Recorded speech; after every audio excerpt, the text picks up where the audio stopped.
हाय दोस्तों, मैं फिर लौटा हूँ आपके लिए एक नई कहानी के साथ।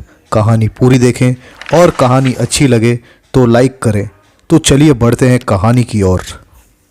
यह कहानी 2013 की है। विक्रम नाम का एक नौजवान लड़का रायपुर में रहता था। विक्रम के फैमिली में विक्रम के पापा, विक्रम की माँ और छोटी बहन कविता थी। कविता स्कूल में 7th क्लास में पढ़ाई करती थी और विक्रम कॉलेज खत्म कर जॉब की तलाश में था। विक्रम की मां घर में ही रहती थी और विक्रम के पापा ऑटो ड्राइवर थे। एक दिन विक्रम के पापा को अपनी बहन के घर मुंबई जाना था। मुंबई जाने के लिए रायपुर स्टेशन से रात 8 बजे की ट्रेन थी। विक्रम के गांव से रायपुर स्टेशन 12 किलोमीटर दूर था। तो विक्रम ने कहा, पापा मैं आपको छोड़ दूंगा स्टेशन ऑटो से। नहीं बेटा, मैं चला जाऊंगा दूसरे किसी गाड़ी से स्टेशन तक। तुम परेशानी मत उठाओ। पापा इसमें परेशानी की क्या बात है? अभी 7 बजे हैं, 7:30 बजे तक पहुंच जाएंगे अपनी ऑटो रिक्शा से। वैसे भी 8 बजे की आपकी ट्रेन है, दूसरे गाड़ी का इंतज़ार करेंगे तो आपकी ट्रेन छूट सकती है। अब दोनों लोगों ने सामान ऑटो में रख दिया और ऑटो से स्टेशन पहुंच गए। स्टेशन पर पहुंचने के बाद पता चला कि ट्रेन 2 घंटे लेट से आने वाली है। विक्रम के पापा ने विक्रम को घर जाने के लिए कहा, पर विक्रम जिद करने लगा कि वो उन्हें ट्रेन में बिठा कर ही जाएगा। लगभग 2 घंटे के इंतजार के बाद ट्रेन रात के 10 बजे रायपुर स्टेशन पहुंच गई और विक्रम ने अपने पापा को ट्रेन में बिठा दिया। विक्रम के पापा ने विक्रम को घर संभाल कर जाने के लिए कहा। थोड़ी देर बाद विक्रम स्टेशन के बाहर आ गया और अपने ऑटो को स्टार्ट करके घर के लिए निकल पड़ा। रात के 10:30 बज रहे थे। सड़क बिल्कुल सुनसान थी। सड़क पर कोई गाड़ी नहीं थी। विक्रम ऑटो दौड़ाए जा रहा था कि उसे कुछ दूरी पर एक लड़की दिखाई दी। विक्रम सोच में पड़ गया कि ऑटो रोकूं या नहीं, रोकूं या नहीं।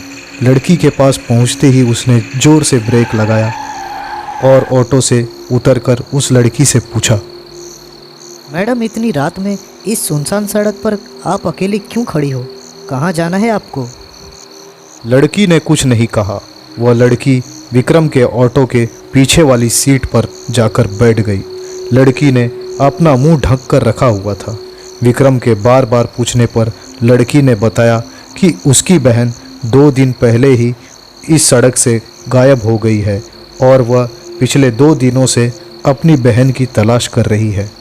उसका ना तो यहाँ पर घर है और ना ही कोई पहचान वाला। विक्रम को उस लड़की की बातें थोड़ी अजीब लगी। विक्रम ने उस लड़की से उसका नाम पूछा तो लड़की ने कहा, मेरा नाम मोहिनी है। मोहिनी जी, आप चिंता ना करें, आप मेरे घर चलिए। वहाँ पर मेरी माँ और मेरी छोटी बहन है। आप 1-2 दिन वहीं रहकर अपनी बहन की तलाश कीजिए, मैं भी आपकी मदद कर दूँगा। विक्रम ऑटो स्टार्ट किया और चल पड़ा। पीछे की सीट पर मोहिनी बैठी हुई थी। विक्रम ऑटो चलाने के साथ साथ अपने ऑटो के बगल में लगे मिरर से मोहिनी को देख भी रहा था। मोहिनी का मुंह स्कार्फ से ढका हुआ था, पर उसकी आंखें देखकर विक्रम सोच रहा था कि बहुत ही खूबसूरत लड़की है, काश इस लड़की से मेरी शादी हो जाती। सोच में डूबा हुआ विक्रम 10 मिनट बाद अपने घर के गेट पर पहुंच गया। विक्रम ने बेल बजाया। विक्रम की मां ने दरवाज़ा खोला। दरवाज़ा खोलकर विक्रम की मां ने विक्रम को देखा और पीछे खड़ी मोहिनी को भी देखा। फिर विक्रम ने मोहिनी को फ्रेश होने के लिए कहा। मोहिनी बाथरूम में चली गई। फिर विक्रम ने अपनी मां को पूरी बात बताई, पर विक्रम की मां को थोड़ा भय का एहसास हो रहा था, पर विक्रम ने अपनी मां को समझा लिया। थोड़ी देर बाद मोहिनी फ्रेश होकर आ गई। वह काफ़ी सुंदर दिख रही थी। विक्रम उसे देखते ही रह गया। थोड़ी देर बाद सभी लोगों ने खाना खा लिया और विक्रम ने मोहिनी से कहा कि तुम मेरे कमरे में चली जाओ सोने, वहाँ मेरी छोटी बहन सोई है। मैं और माँ हम हॉल में ही सो जाएंगे। मोहिनी विक्रम के कमरे में चली गई। विक्रम ने अपनी माँ से कहा, माँ, वो मोहिनी बहुत ही सुंदर है, मुझे इससे ही शादी करनी है। विक्रम की माँ के मन में अजीब सा डर था। उसने विक्रम से कहा कि उसके घर वालों को जाने बिना या फिर उसके बारे में कुछ भी जाने बिना कोई भी गलत फैसला मत करना। हर सुंदर चीज़ इंसान को मोह लेती है। फिर विक्रम ने कहा, माँ, फिर आप अपने तरीके से बात कर लो ना मोहिनी से। बातचीत करते करते सारे लोग सो गए। सुबह लगभग 6 बजे घर के सारे लोग जाग गए थे। विक्रम अपने कमरे में गया जहाँ कविता और मोहिनी थी। विक्रम ने मोहिनी से कहा, चलो तैयार हो जाओ, तुम्हारी बहन को ढूंढने जाते हैं। मोहिनी ने मना कर दिया। मोहिनी ने बताया कि उसकी तबीयत ठीक नहीं है, वह आज आराम करेगी। विक्रम ने डॉक्टर के पास चलने के लिए कहा तो उसने कहा कि वह थोड़ी देर आराम करेगी तो वह ठीक हो जाएगी और विक्रम को कमरे का दरवाज़ा बंद करके जाने के लिए कहा। थोड़ी देर बाद विक्रम की बहन कविता स्कूल से घर आ गई और वह अपने कमरे में चली गई जहां मोहिनी सोई हुई थी। कविता ने अपना स्कूल बैग रख दिया और मोहिनी की तरफ जाकर देखा तो वह डर गई। उसने देखा कि मोहिनी के पैर उल्टे घूमे हुए हैं। वह दौड़ती हुई अपने कमरे से बाहर आ गई और अपनी माँ को डरते हुए बताया। विक्रम की माँ ने भी कमरे में जाकर देखा तो वह भी डर गई। थोड़ी देर बाद विक्रम घर आया पर उसने देखा कि घर के बाहर उसकी माँ और बहन खड़ी है। विक्रम की माँ और बहन कविता ने विक्रम को सारी बात बताई। विक्रम दौड़ता हुआ अपने कमरे में चला गया। उसने देखा कि मोहिनी वहीं खड़ी है और उसके पैर भी ठीक हैं। विक्रम ने मोहिनी से पूछा, अब तुम्हारी तबीयत कैसी है? मैं ठीक हूँ। मैं तुमसे एक बात कहना चाहता हूँ। तुम मुझसे शादी करना चाहते हो ना? मुझे पता है, मैं तैयार हूँ। इतना सुनते ही विक्रम खुश हो गया और बाहर आकर अपनी माँ को बताया कि मोहिनी शादी के लिए तैयार है। पर विक्रम की माँ ने कहा कि बेटा, वो कोई जिंदा इंसान नहीं है, वह एक चुड़ैल है। पर विक्रम घर वालों की बात मानने से इनकार कर दिया। विक्रम की माँ और बहन कविता बहुत ज़्यादा डर गए थे। वे दोनों घर के अंदर जाने से भी डर रहे थे। विक्रम की माँ ने अपने पति को फ़ोन किया और सारी बात बताई। फिर विक्रम के पापा ने कहा, तुम डरो मत, तुम और कविता अपने पड़ोस के चमन लाल जी के घर चले जाओ, मैं कल रात तक आ जाऊंगा। विक्रम के पापा के कहने पर विक्रम की माँ और बहन कविता अपने बगल में रहने वाले चमन लाल जी के घर चले गए और यहाँ विक्रम और मोहिनी बहुत देर तक बातें कर रहे थे। विक्रम को अचानक से ख्याल आया कि उसकी माँ और बहन तो घर के बाहर हैं।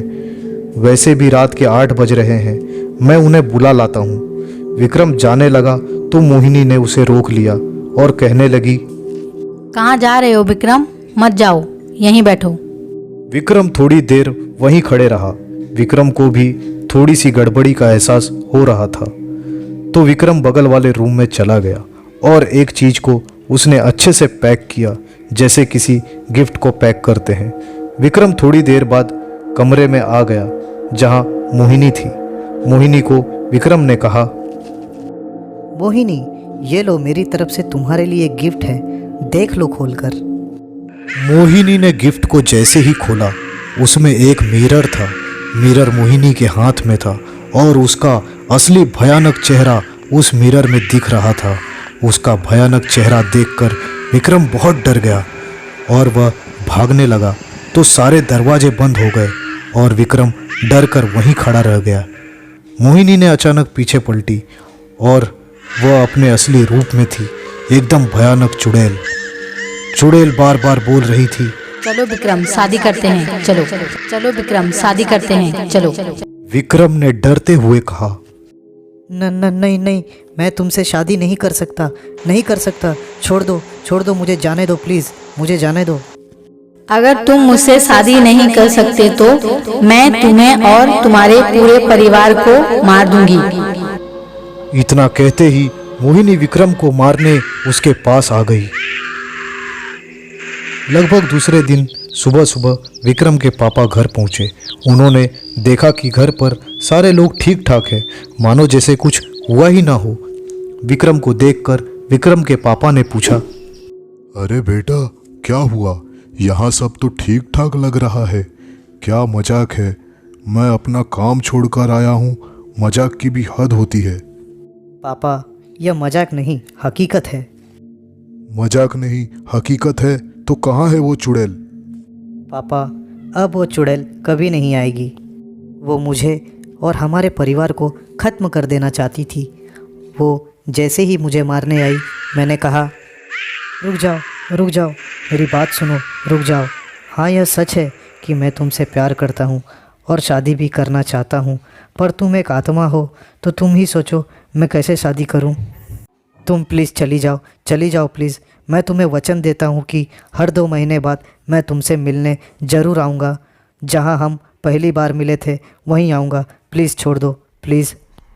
ठीक है, पर अगर तुमने अपना वचन तोड़ दिया तो मैं तुम्हें और तुम्हारे पूरे परिवार को खत्म कर दूंगी। पापा इतना कहते ही चुड़ैल वहाँ से चली गई। अरे बेटा, यह तो बहुत बुरा हुआ है, अब यहाँ रहना ठीक नहीं। कुछ दिन बाद विक्रम और उसकी पूरी फैमिली मुंबई में शिफ्ट हो गई। उन्होंने अपना रायपुर वाला घर बेच दिया और विक्रम ने भी शादी कर ली। इस घटना को 8 साल हो चुके हैं। हाँ, पर विक्रम अपने वादे के अनुसार आज भी हर 2 महीने में मोहिनी से मिलने रायपुर की उस सड़क पर जाता है और रात भर मोहिनी से बातें करने के बाद वह फिर मुंबई आ जाता है। तो दोस्तों, यह कहानी कैसी लगी हमें कमेंट में ज़रूर बताएं और नई कहानियों के लिए हमारे चैनल को सब्सक्राइब कर लें। मैं फिर लौटूंगा आपके लिए एक नई कहानी के साथ। धन्यवाद।